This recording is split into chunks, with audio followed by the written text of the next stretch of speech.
A Instrução Geral do Missal Romano, este documento tão importante, começa por referir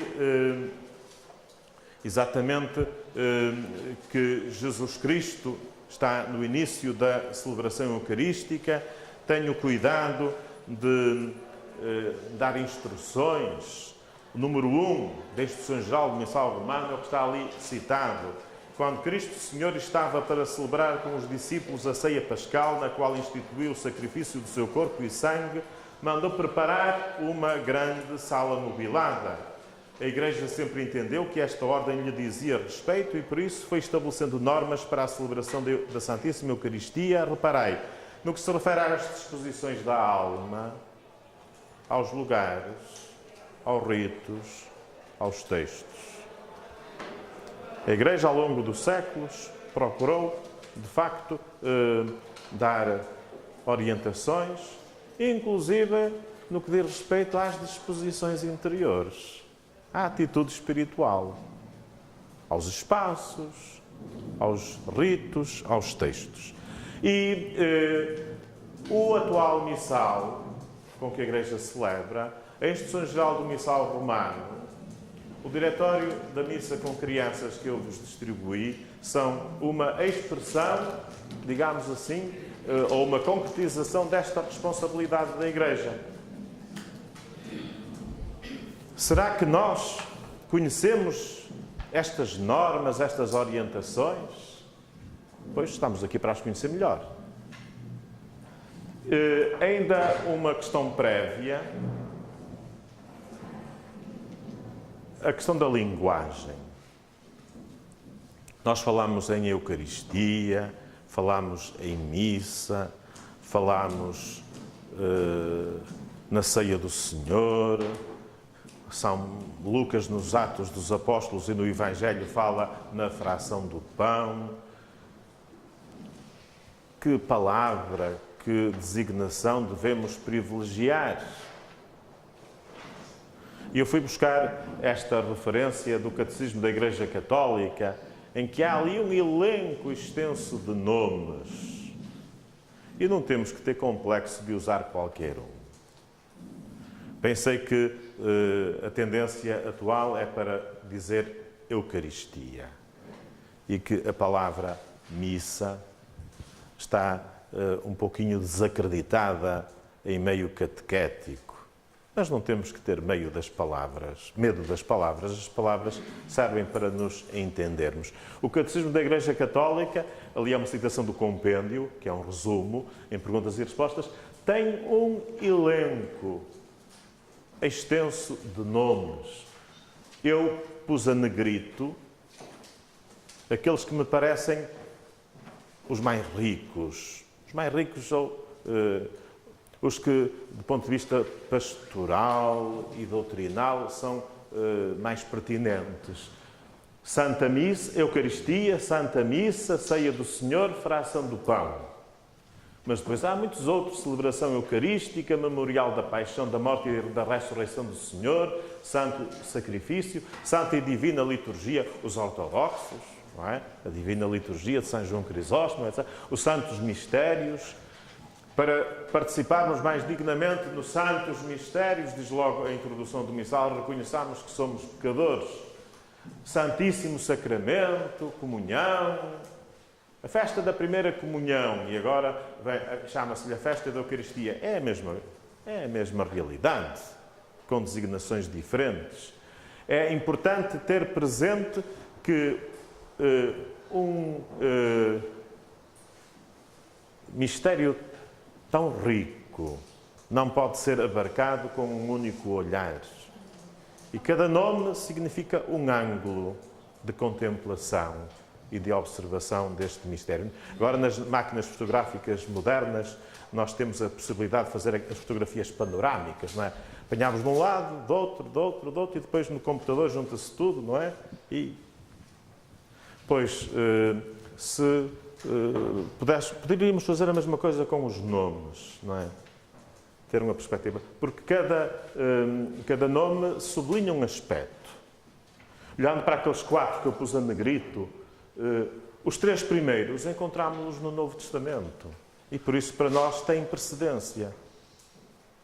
A Eucaristia está nos relatos da instituição da Eucaristia.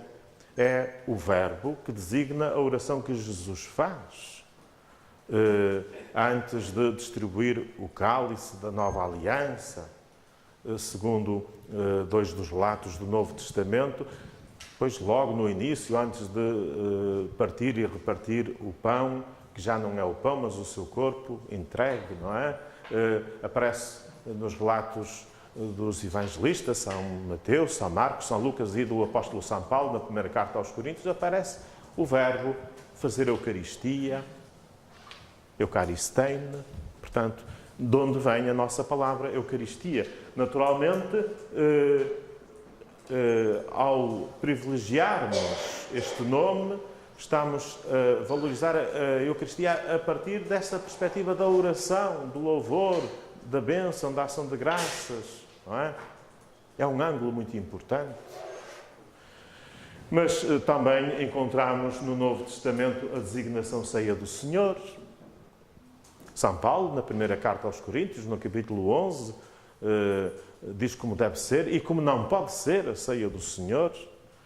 E é aí que ele nos dá o relato da instituição, que inclusive lemos na segunda leitura de Quinta-feira Santa, da Missa da Ceia do Senhor. Eu recebi do Senhor aquilo que por minha vez vos transmiti na noite em que foi entregue. Portanto, e aí São Paulo utiliza esta designação, a Ceia do Senhor. Naturalmente, que aqui se privilegia, se quisermos, a dimensão convivial. É uma refeição festiva. É um banquete. É um banquete em que o primeiro e o principal dos comensais é o Senhor. E quando São Paulo diz o Senhor, não é como nós hoje que somos todos senhores, a começar pelo Sr. Silva, não é? Que era mais famoso que o Papa. Não. Kyrios, na versão grega da Bíblia do Antigo Testamento, é a tradução de Javé, onde aparece o hebraico Yahvé. Os gregos escreveram Kyrios, o Senhor. Portanto, não é uma palavra qualquer. Como sabeis, o povo de Israel não repete a palavra Yahvé à toa. É uma palavra sagrada, não invocar o santo nome de Deus em vão. E por isso, no texto hebraico, onde aparecia Yahvé, eles diziam Adonai, o Senhor. E então, os autores da tradução grega, Kyrios, o Senhor. E quando no Novo Testamento se diz Jesus é o Senhor, estamos a dizer o máximo que se pode dizer de Jesus. Estamos a reconhecer, a confessar a sua condição divina. É o máximo que se pode dizer. Jesus é o Senhor. E então, é este Kyrios que pela sua Páscoa verdadeiramente venceu a morte e vive eternamente glorioso na sua humanidade glorificada. É este o ressuscitado que se senta connosco à mesa nesta ceia do Senhor. Por isso não é uma comidinha trivial, um piquenique de amigos. É um convívio com o Senhor e, ao mesmo tempo, este nome Ceia do Senhor liga-nos à história. Liga-nos àquela primeira e novíssima ceia em que o Senhor nos deixou o memorial da sua Páscoa, não é? Por isso é um nome muito importante. Poderíamos trabalhá-lo, se calhar, mais nas nossas catequeses. E por isso, na Eucaristia, há sempre uma mesa. O altar não tem que ter 4 perninhas e uma tábua por cima, não tem que ser... Mas é uma mesa em que pomos uma toalha e para a qual levamos pão e vinho. E sem isso não há Eucaristia. Isso é o essencial. Ceia do Senhor. Fração do pão é outro nome muito importante para nós. Aparece nos escritos de São Lucas e reforça, sobretudo, a ideia de comunhão. Escreve São Paulo, no capítulo 10 da primeira carta aos Coríntios: nós que somos muitos, formamos um só corpo, porque participamos todos do mesmo pão. Aliás, ele começava por dizer: o pão que partimos não é a comunhão no corpo do Senhor? E o cálice da bênção que abençoamos não é a participação no sangue do Senhor? Nós que somos muitos, formamos um só corpo. Aliás, é um gesto essencial na refeição judaica que Jesus muitas vezes realizou com os seus discípulos. O chefe de família, o mestre no meio dos discípulos, começa por partir o pão. Não já apenas para bendizer o Criador que faz brotar o pão da terra, nem apenas, como na ceia pascal, para recordar o pão da amargura comido pelos antepassados no Egito, mas nesse pão Jesus entrega-se. É o seu corpo entregue por nós, que nos é oferecido. Portanto, há sempre no início esta fração do pão. E o normal seria que todos comungássemos,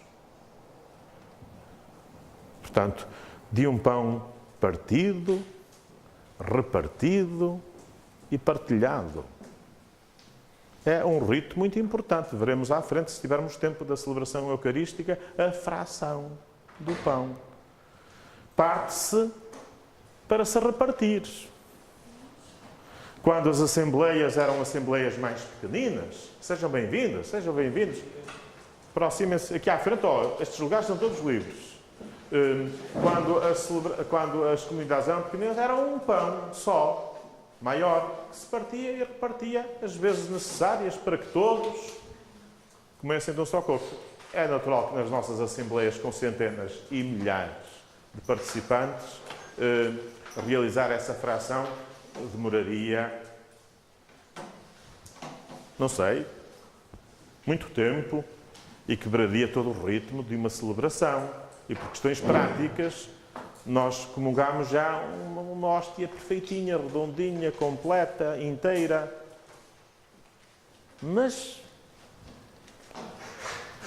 a riqueza do sinal seria que todos participássemos de um pão repartido, que é o corpo de Cristo, que faz de nós o seu corpo. Naturalmente, com as crianças põe questões práticas, inclusive os fragmentos que se desprendem, não é? Põe questões práticas e pronto. E temos que ser realistas. Mas o sacerdote que parte a hóstia maior não é para depois comer sozinho. Como antigamente acontecia, agora já não se vê ou vê-se menos. Depois da fração, o padre juntava as partes como que se estivesse arrependido. Ai, que eu enganei-me. Para apresentar a hóstia recomposta como para o convite, eis o Cordeiro de Deus. Não, ela é partida para ser repartida ao menos por alguns. Ao menos por alguns.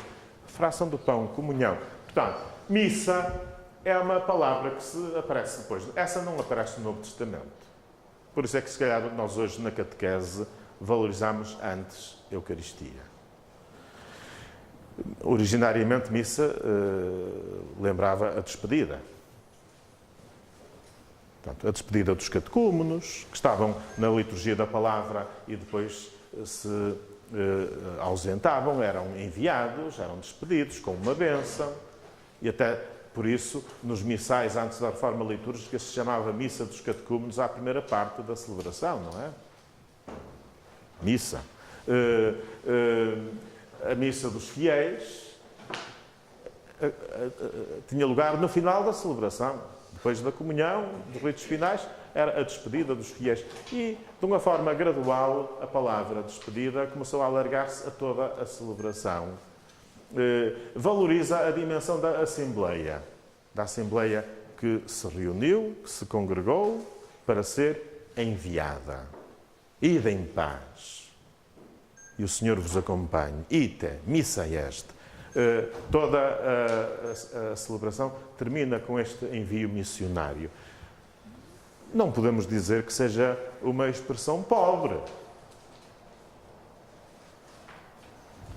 Naturalmente, comparando com uma riqueza tão grande de designações, na catequese, se calhar, valorizaremos mais Eucaristia, Ceia do Senhor, Fração do Pão, e até na nossa catequese sobre a Eucaristia, chamar a atenção para estes modos, como no Evangelho, como no Novo Testamento se designa este mistério central da nossa fé, seria importante.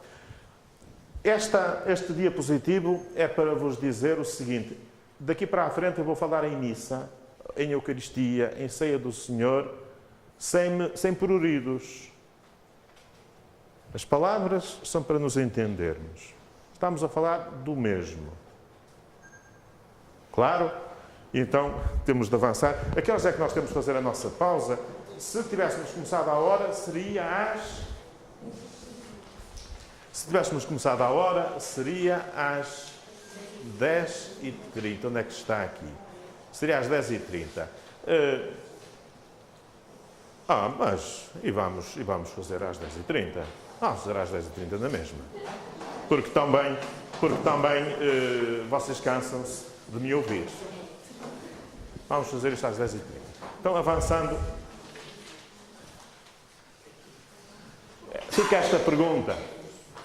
Será que os catequistas conhecem a celebração eucarística ponto por ponto? De tal forma, quando os pequenitos curiosos vão pela primeira vez à celebração e reparam no pormenor e perguntam: o que é aquilo? O catequista: cala-te, não sabe. Cala-te. Têm respostas para eles? Estas jornadas de hoje deveriam ajudar-nos um pouquinho nesse sentido. Pelo menos a saber onde encontrar a documentação, a reflexão. Portanto, será que conhecemos o sentido das palavras que se dizem, das palavras que escutamos, dos gestos, dos movimentos, das ações? Portanto, o convite é este: conhecer melhor para amar em plenitude. Ninguém ama o que não conhece. Catequista, a missão cansa-me. As crianças têm problemas de atenção. De concentração, precisam de mudar de postura corporal, etc. Portanto, se calhar alguma coisa poderemos fazer para melhorar a participação das crianças, mas o essencial é transmitir-lhes um conhecimento cheio de amor. Conhecer melhor para amar em plenitude. Porque na Eucaristia nós não temos a ver com cerimónias, com ginástica corporal. Temos a ver com o encontro com o ressuscitado. Essa é a perspectiva que nós temos que viver e inculcar cada vez mais e melhor. Porque esta é a grande estrutura da celebração da Eucaristia. É o encontro com Jesus ressuscitado. Mas eu não o vejo. Olha, está ali naquela casinha. Está realmente presente. Mas está presente de muitas outras formas. E desde o início até ao fim, a celebração é a vivência deste encontro com Jesus ressuscitado. E depois, naturalmente, havemos de chegar à compreensão, à vivência de cada um destes momentos.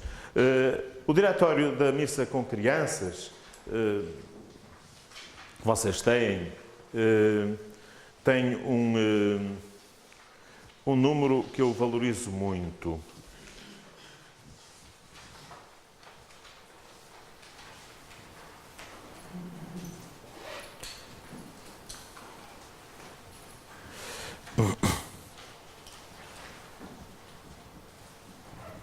Número 13.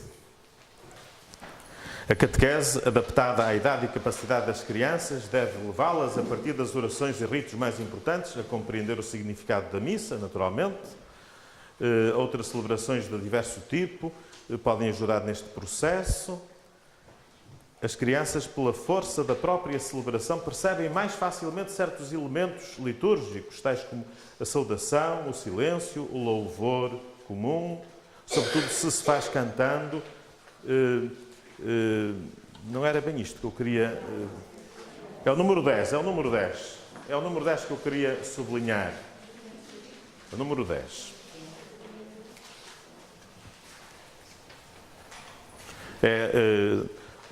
Na página 3. Os pais que têm uma... Não, os pais têm uma fé menos firme e, no entanto, desejam que os filhos recebam uma formação cristã, devem ser exortados a comunicar aos filhos ao menos aqueles valores humanos. Aqui acima se assinou.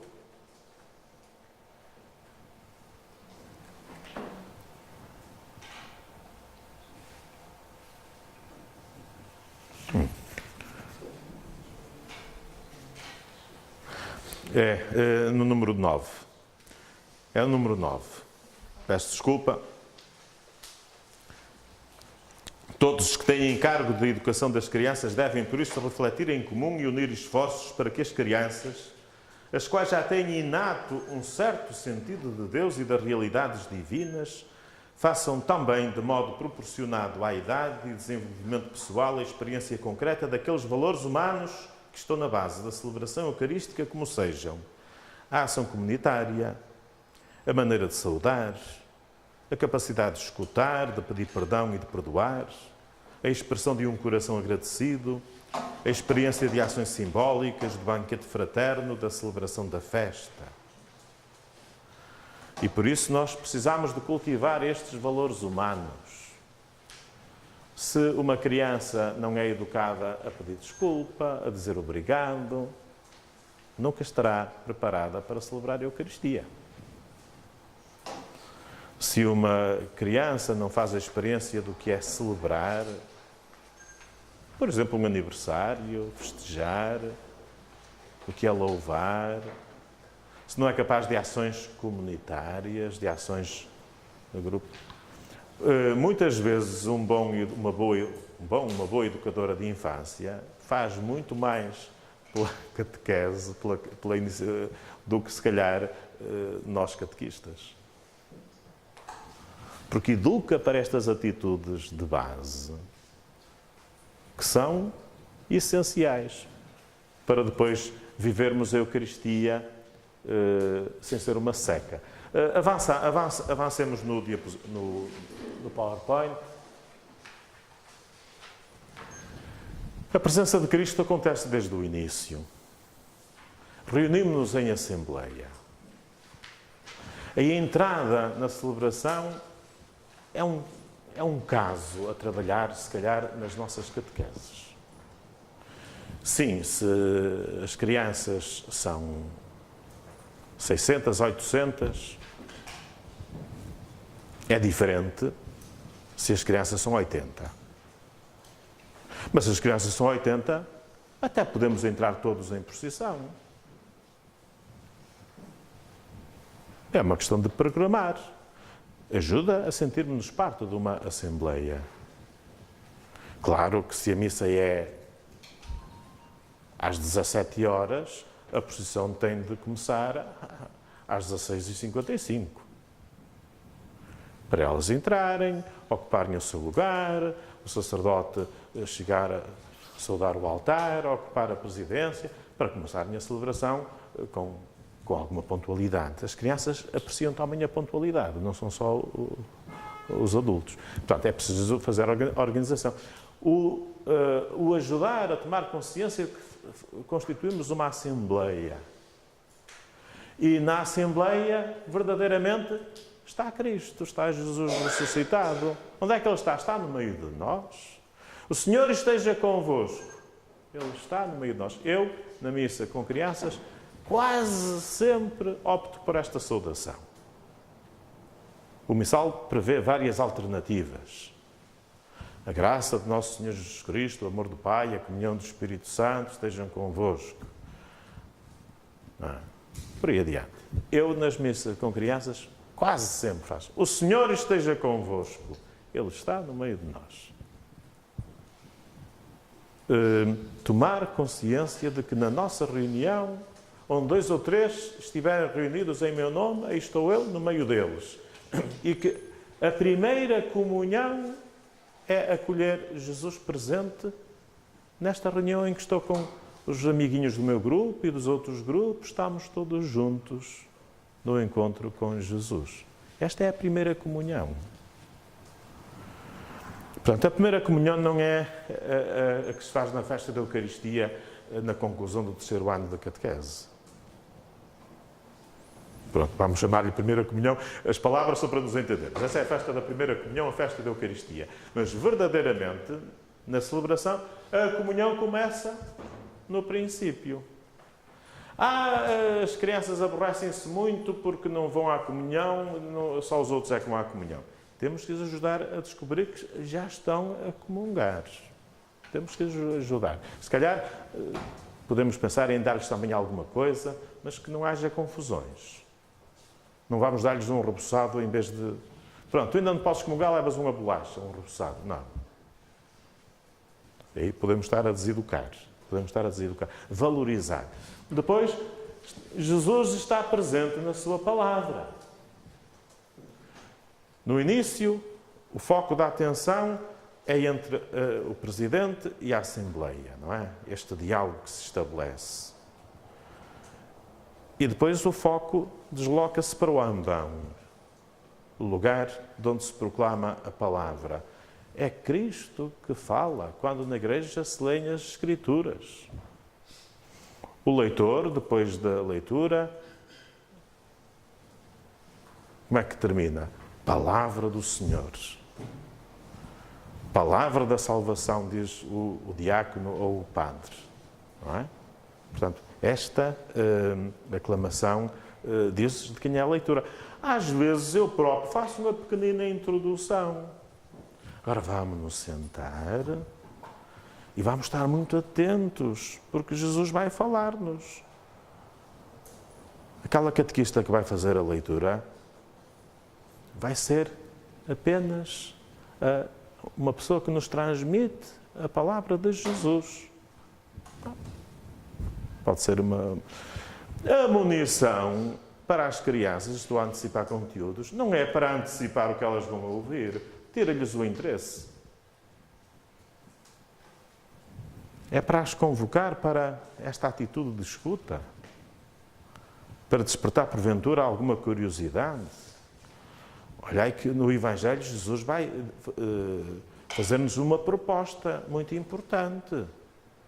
E vamos estar atentos que depois eu quero falar convosco sobre essa proposta. Às vezes é uma forma de pôr as crianças mobilizadas para escutar o Evangelho. Criar esse ambiente de silêncio. A leitura não pode começar enquanto ainda estão a ocupar os lugares, enquanto há o burburinho, enquanto há...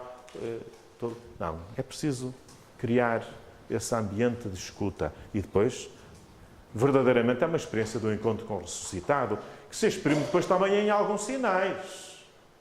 Não se lê de um sítio qualquer. O evangeliário, se há celebração em que se deve usar, é na missa com crianças. Elas precisam dos olhos. Mais do que os mais crescidos precisam dos olhos. E então aí, velas a acompanhar o Evangelho,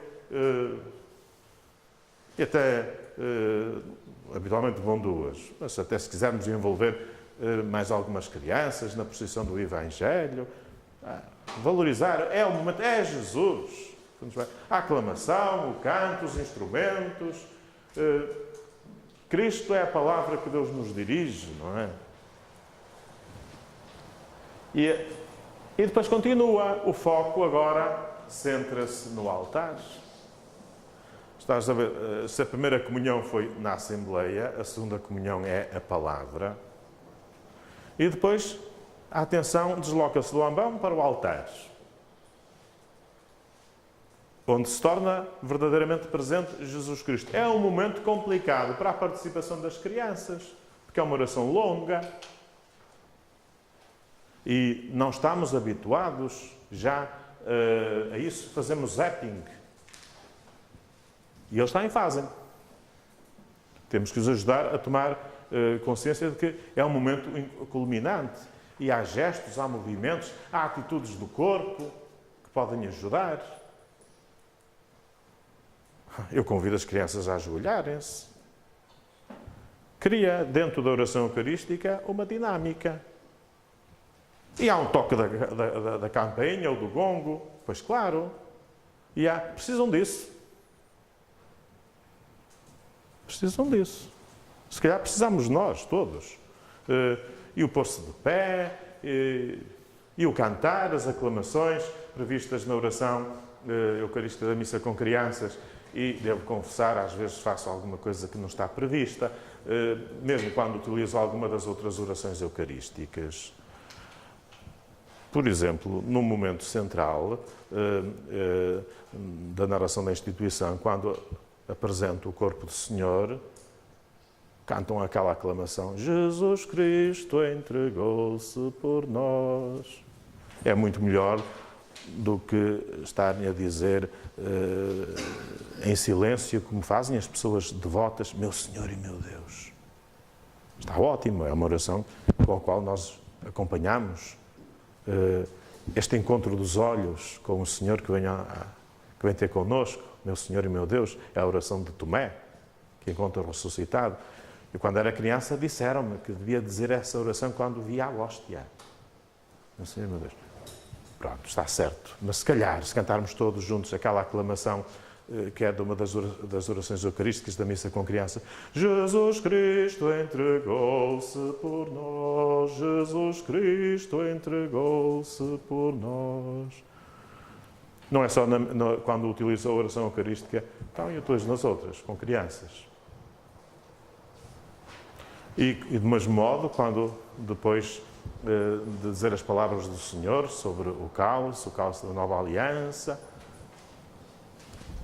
Jesus Cristo entregou. Isso ajuda-os, aos pequenos, a viver esse momento, que senão torna-se para eles muito longo e em que estão muito passivos. A atitude do corpo, as aclamações, depois podem ajudar. E depois, de facto, o momento culminante da participação na Eucaristia pela comunhão. E, por fim, vamos para a vida. Ide em paz e que o Senhor vos acompanhe. A Eucaristia celebrada é para depois ser Eucaristia vivida.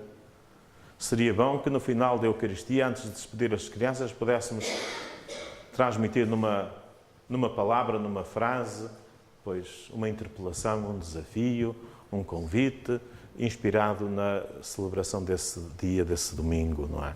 Mas é sempre este dinamismo da celebração.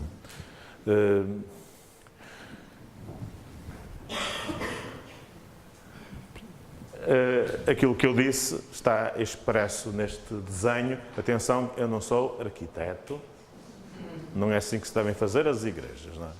São os traços à toa, ainda por cima no computador, a gente a fazer com o rato aquelas linhas, elas nunca saem bem. Portanto, no início, na primeira parte, temos dois focos da atenção: a sede, o lugar da presidência, e não quer dizer que tenha que ser assim nas vossas igrejas, não é? Por acaso, na minha igreja é assim. O foco é a sede, o foco é o ambão, é o encontro com Cristo presente na comunidade, na reunião dos irmãos, na Assembleia, é o encontro com Cristo presente na palavra, e depois, na segunda parte, o foco da atenção é o altar.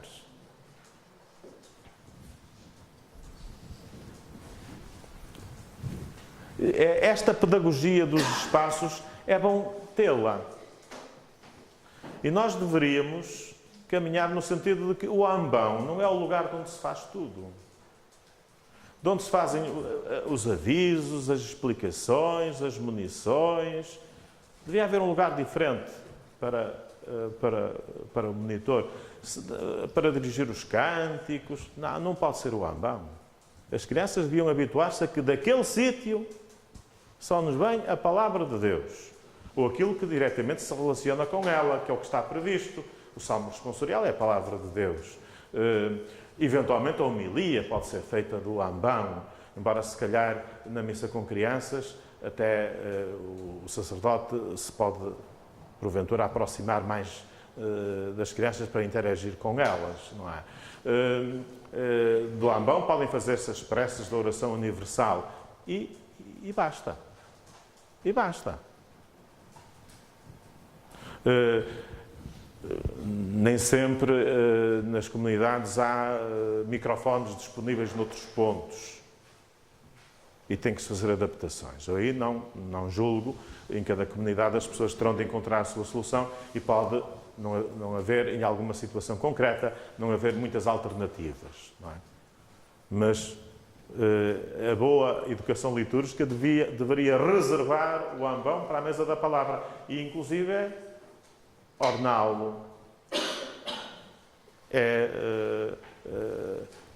A ornamentação que se prepara de forma permanente e a ornamentação que se prepara semana a semana devia privilegiar o ambão tal como privilegia o altar. Avancemos.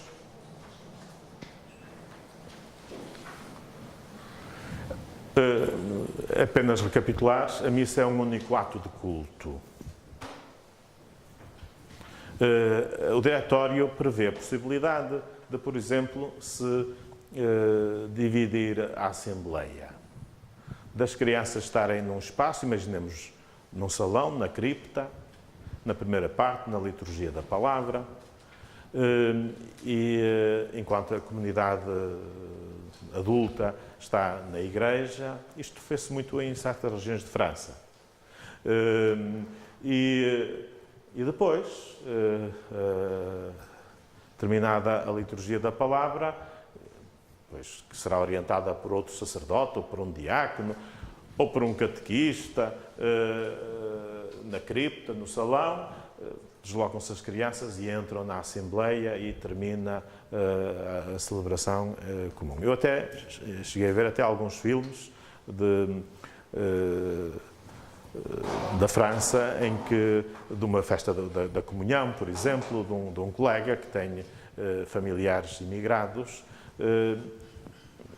tem a sua piada, tem as suas possibilidades, mas é muito complicado sincronizar e perde-se o sentido da unidade da celebração muito facilmente. É uma solução muito arriscada. Eu penso que hoje, portanto, 44 anos depois, não se vai por esse caminho. Valorizar a unidade da celebração. Aliás, nós verificamos que os adultos gostam muito da liturgia da palavra focada nas crianças. É quando eles absorvem tudo. Nós, se quisermos chegar aos adultos, às vezes não é falando diretamente com eles, é falando com os netos. E dizemos aos netos alguma coisa, nem estamos a pensar neles. Podemos estar a pensar, mas nem estamos a pensar neles. Absorvem tudo. E é a celebração mais procurada, se a igreja tem espaço, pelos avós, de longe. É a celebração em que eles gostam de estar. A comunidade adulta, desde que a linguagem não seja infantilista, as crianças não gostam de uma linguagem infantilista. Perguntai a educadores de infância. Pensam que os adultos estão a arremedar. Tem de ser uma linguagem acessível, frases simples, diretas, sem grandes construções sintáticas, isso sim.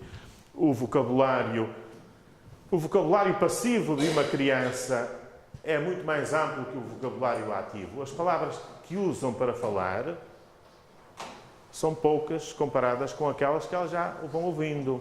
E têm uma grande capacidade de aprender palavras novas, pois temos é de lhes dar um contexto em que possam, de facto, interpretá-las. Mas se a linguagem não for infantilista, e não deve ser nunca, pois será a celebração em que os adultos estão melhor. E por isso eu não julgo que essa solução de separar a Assembleia dos mais pequenos da Assembleia dos mais velhos hoje seja de propor.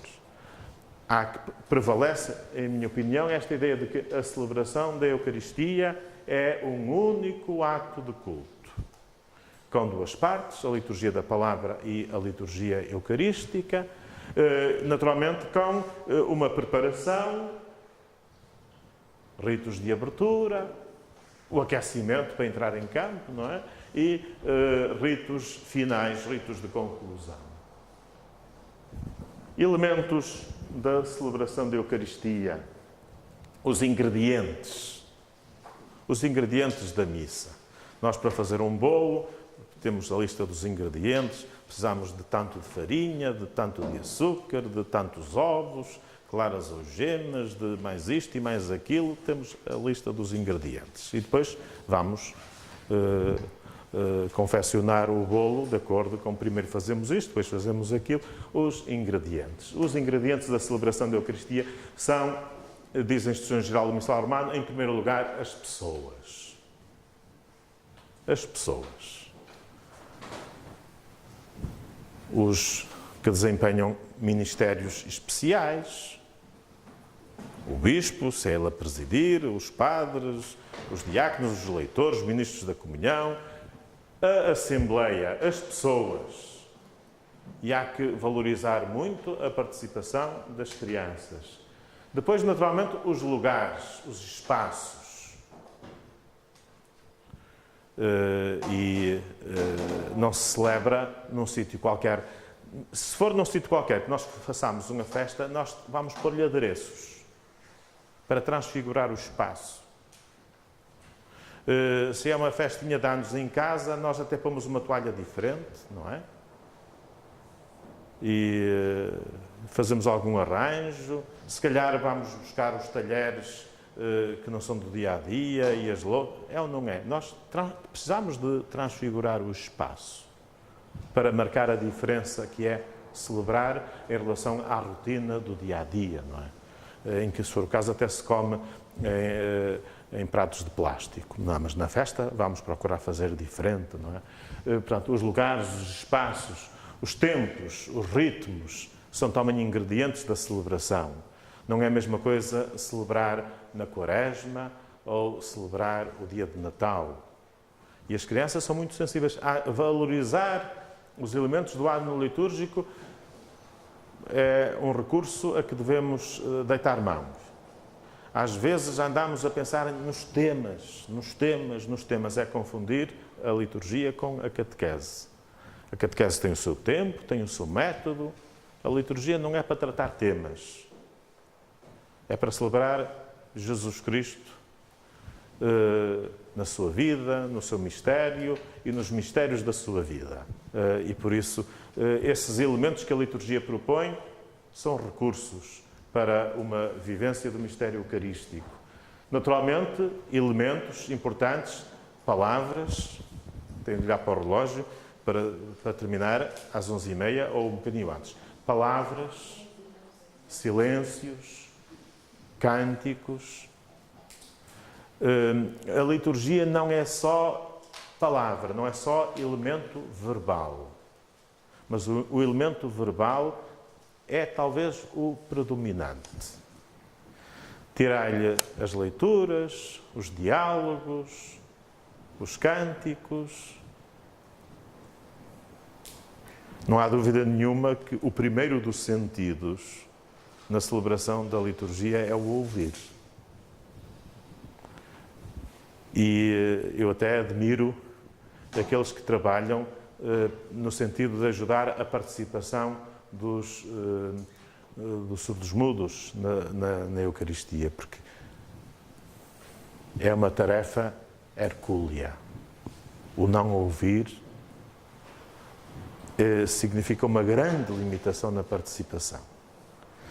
Aliás, em todos os níveis, nós encontramos muitos cegos, invisuais, como agora se diz, que conseguem fazer as suas carreiras universitárias e, com muitas limitações que eles têm de superar, com algum heroísmo até, conseguir uma carreira profissional, chegando a postos de responsabilidade, mas surdos. Vocês veem a terminar cursos universitários e a fazer carreiras profissionais.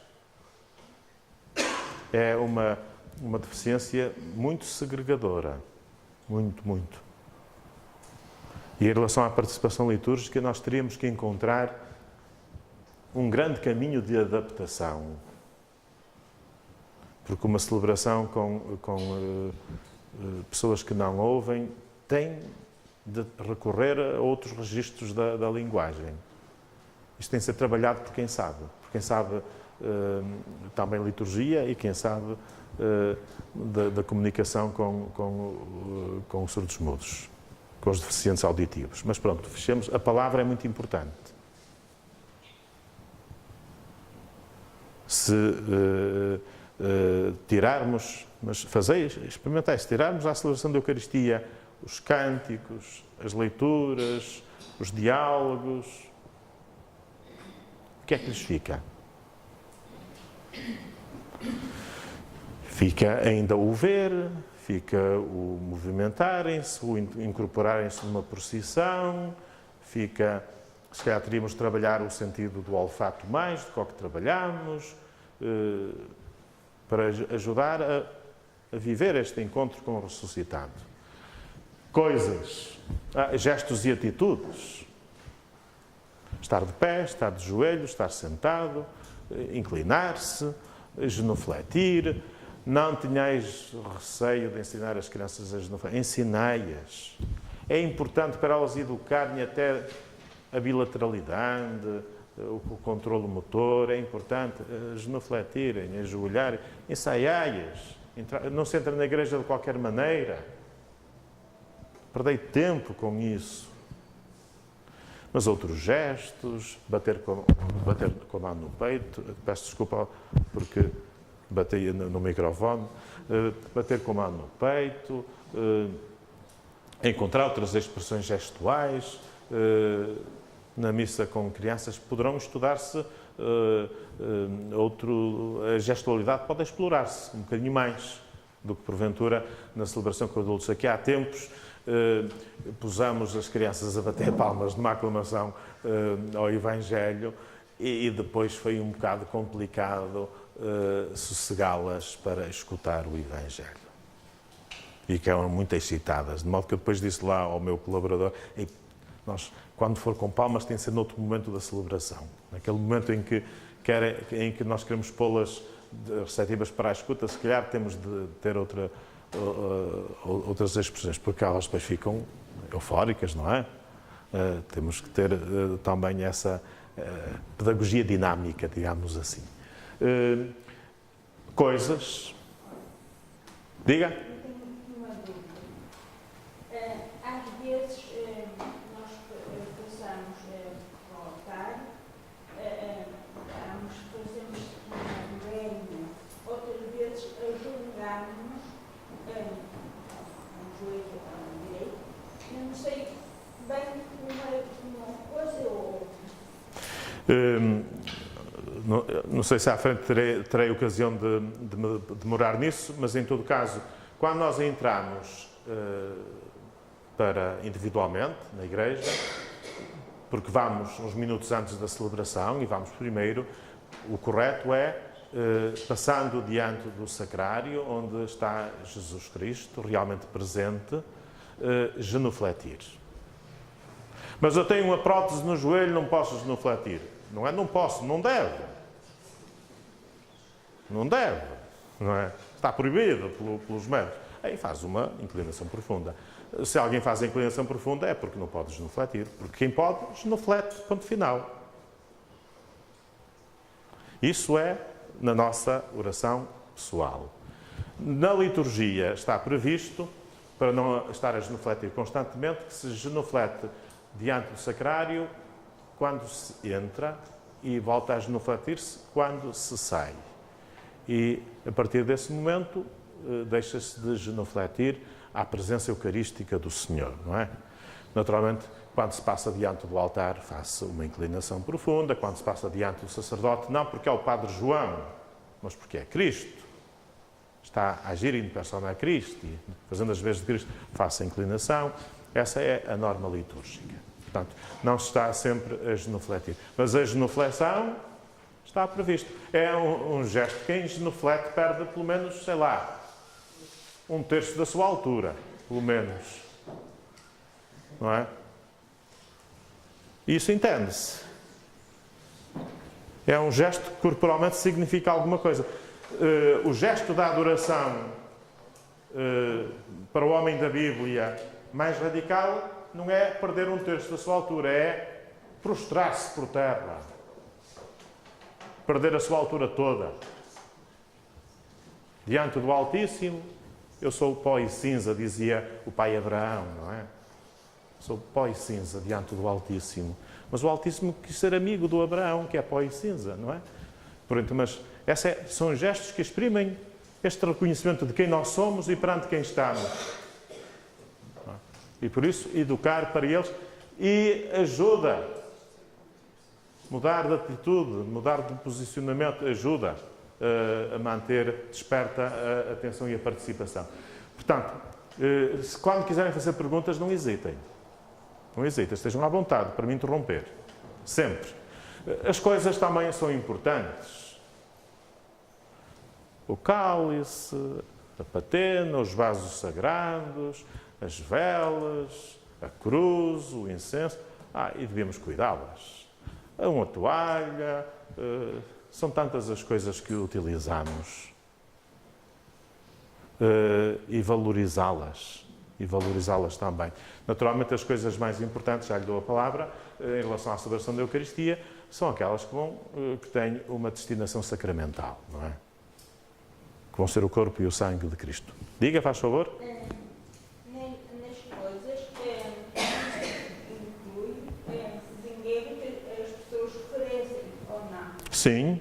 O dinheiro é uma coisa importante. Há pessoas que têm uma atitude maniqueia em relação ao dinheiro, mas querem muito. Dinheiro é uma coisa suja. Não, é uma coisa importante. É a vida das pessoas. Significa sacrifício, significa trabalho, significa privar-se de dinheiro para partilhar com a comunidade. É um gesto que significa partilhar a vida. E por isso nós temos que o tratar com respeito também, o dinheiro. E educar também as crianças para o sentido do dinheiro e para o sentido da partilha. Se as crianças não dão nada nunca, terão dificuldade em entender o que é a posição das oferendas. E eu, quando era miúdo, os meus pais eram, do ponto de vista económico, o meu pai era marceneiro, não é? A minha mãe estava em casa a cuidar de nós, mas dava uma moedinha para eu pôr no cesto. E eu ficava todo contente, porque tinha alguma coisa para dar, não é?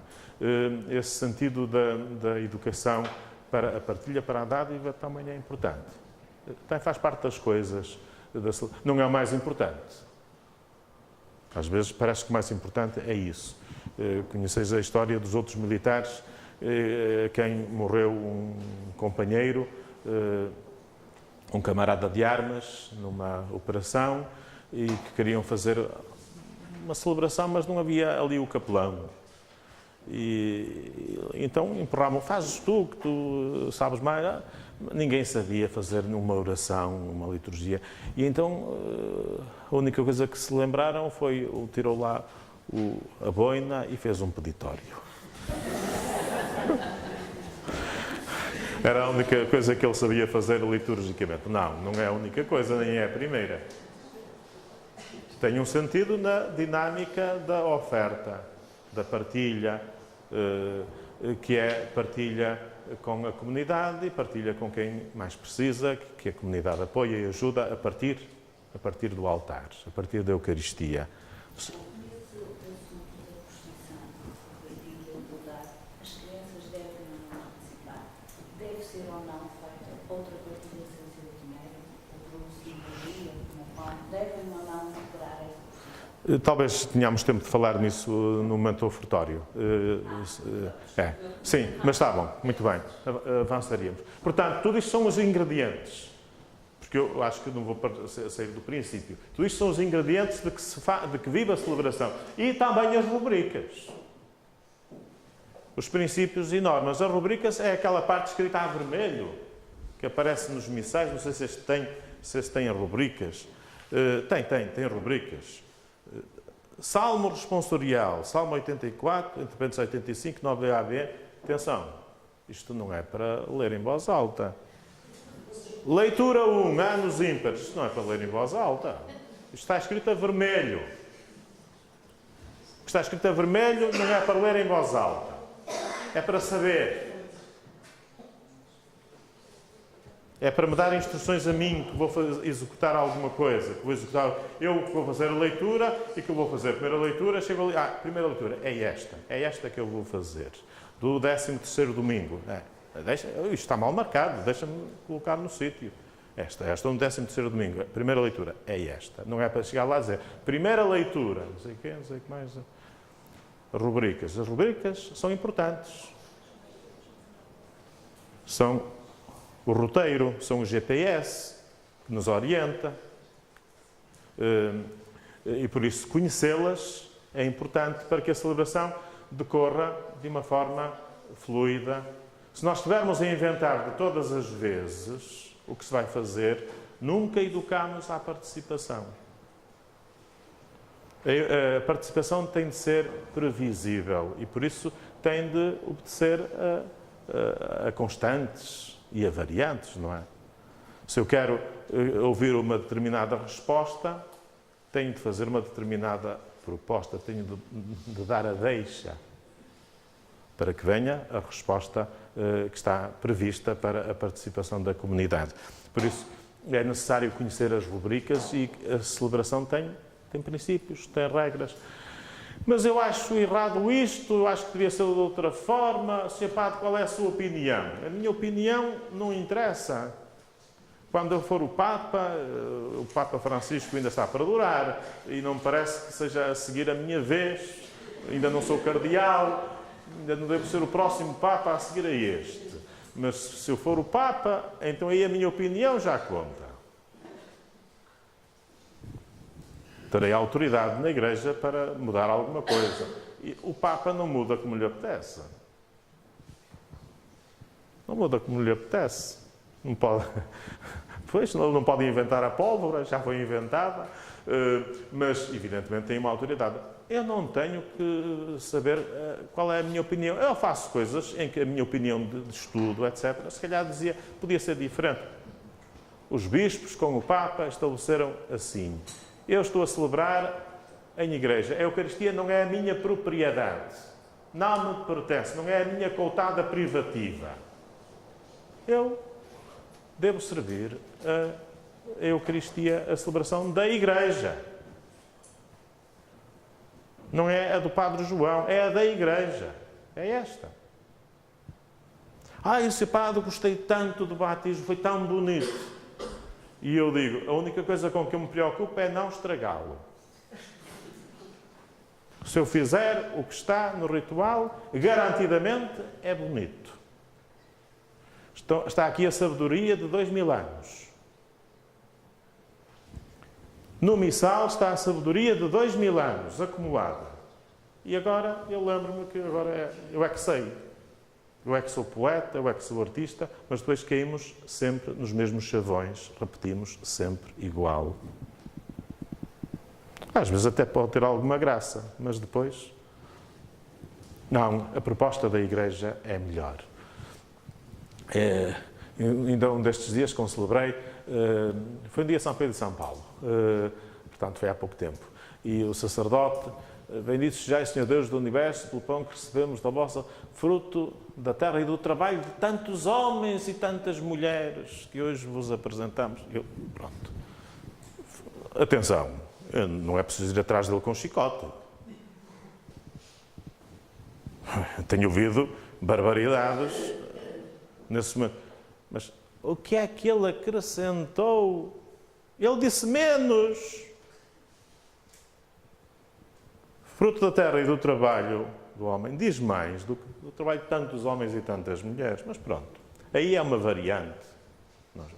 Mas este tipo de suposta criatividade, isto está burilado, isto está cinzelado, isto está trabalhado por gente com sensibilidade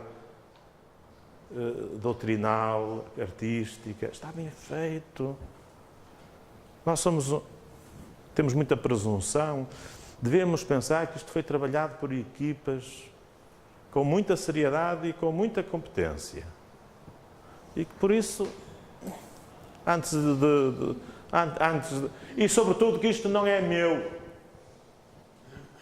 Se é meu, eu faço como entendo. Isto não é meu. Eu estou ao serviço da liturgia, que é o bem mais precioso da comunidade cristã. O tesouro maior da Igreja é a Eucaristia. Não é minha, eu estou ao serviço dela. Se essa for a atitude de sacerdotes, de catequistas, de cantores, estamos no bom caminho. Portanto, é preciso conhecer as normas e os princípios. Não fomos nós que inventámos a coisa, não é? Continuando. Já agora, em relação às funções do povo de Deus, o diretório da missa com crianças valoriza a participação das crianças. Por exemplo, número 22.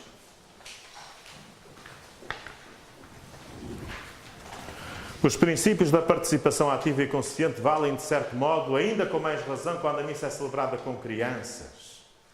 Deve, pois, cuidar-se de que tudo se faça de modo a que essa participação aumente e se intensifique. Por isso é bom que o maior número possível de crianças desempenhe funções particulares na celebração, por exemplo, preparar o local e o altar. Nem sempre é muito possível, porque as zeladoras defendem o seu território. Não é?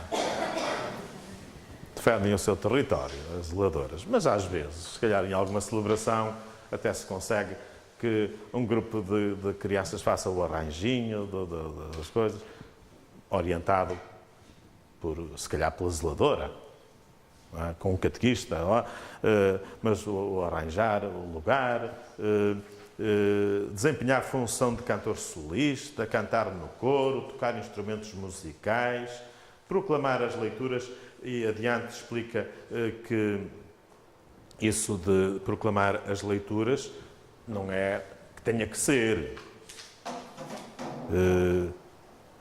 Número 24 e 47.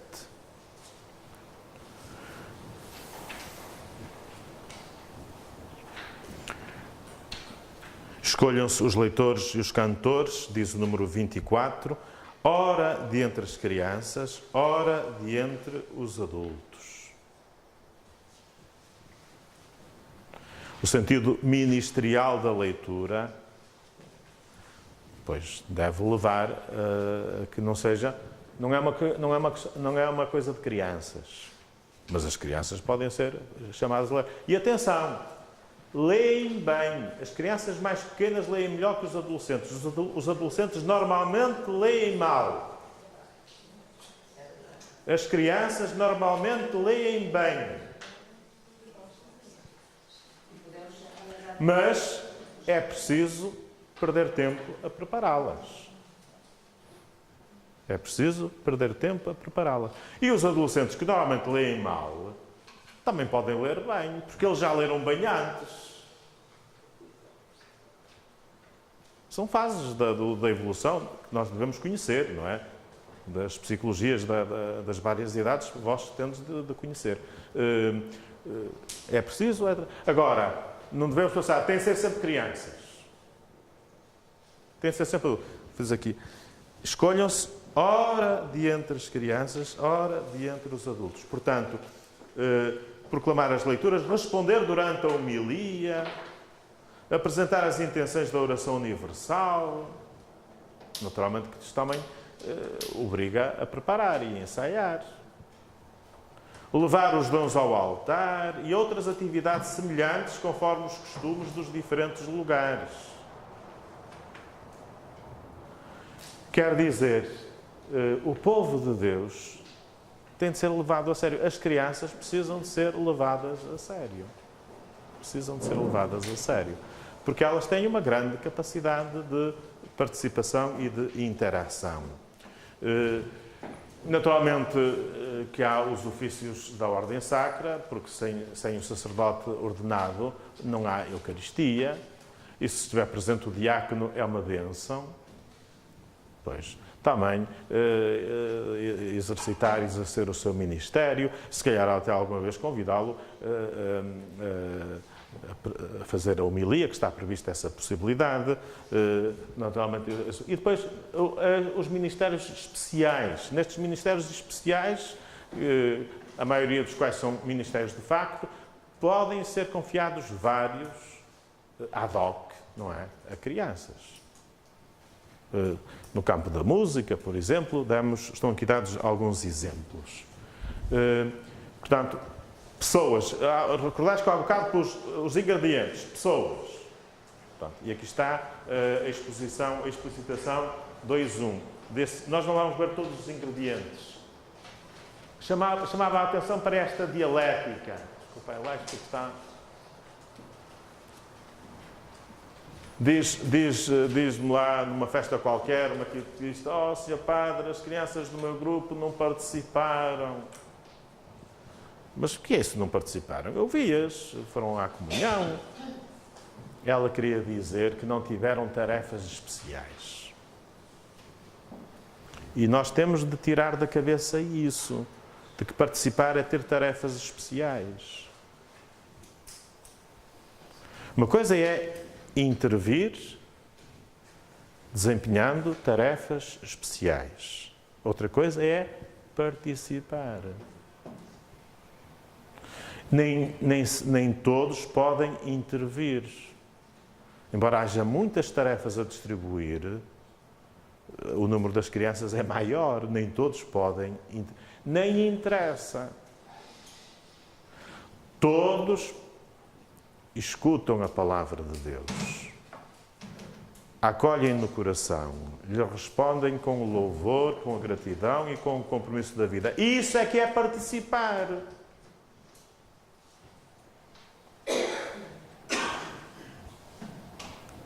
Todos estão em assembleia, cantam, louvam, comungam. Isso é que é participar. O que é mais importante? Estar sentado à mesa ou estar a servir? O que é que vos parece? Dizem-me. O que é que será mais bom? Estar sentado à mesa. Nós vamos ao restaurante num domingo, não pode ser muitas vezes porque a carteira não chega, mas vamos um dia ao restaurante e estamos a... Quem é mais importante? É estar ali à mesa ou estar a servir? É o mais importante, deixemos-nos de tretas. É estar ali na mesa e ser servidinho. Isso é que é importante. Claro que Jesus diz: "Eu estou no meio de vós como aquele que serve." Mas deixemos agora, por momentos, vamos fazer um parênteses, não vamos ser beatos. O bom é estar à mesa e comer as iguarias. Isso é que é bom. E isso é para todos. E temos de inculcar isso nos catequistas, portanto, e nos pais e nos pequenitos. Os pais gostam de ver o protagonismo dos seus filhos. É humano. Eu não sou pai, mas sou tio, não é? Eu bem sei. Mas é isso, usufruir da palavra de Deus, da comunhão, de estarmos, de louvarmos, de cantarmos. Isso é que é participar. A Assembleia celebra, a Assembleia participa, reúne-se em comunidade, acolhe a palavra, ora, canta, dá graças, oferece, come e bebe a Eucaristia, participa. A Assembleia participa, todos participamos, a não ser que nos ponhamos de fora. Intervém quem é preciso. Ministra quem tem que ministrar. Ao serviço.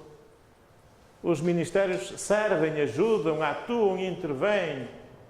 Às vezes, esta intervenção distrai-os do principal, que é o participar. Estão tão nervositos com aquilo que têm que fazer, que nem ouvem a palavra de Deus, que nem...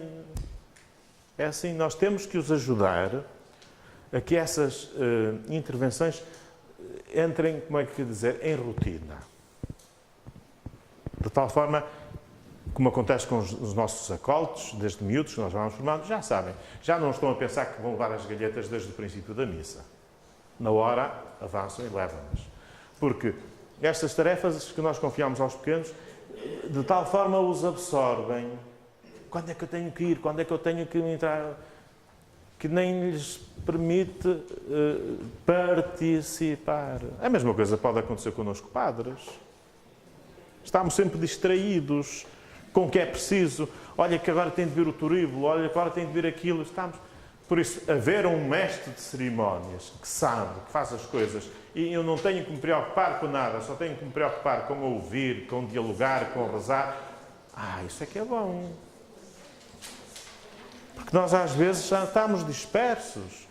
O importante, meus amigos, é o que está na coluna da esquerda. O que está na coluna da direita é instrumental. E por isso ninguém me venha dizer, no meu grupo ninguém participou. Mesmo essas intervençõezinhas que ajudam, porque as crianças precisam de alguma atividade, evidentemente, mas isto pode ser melhorado. Pode ser melhorado. Mas não devemos viver obcecados com isso. Devíamos viver obcecados com a vivência profunda da celebração, com a participação profunda.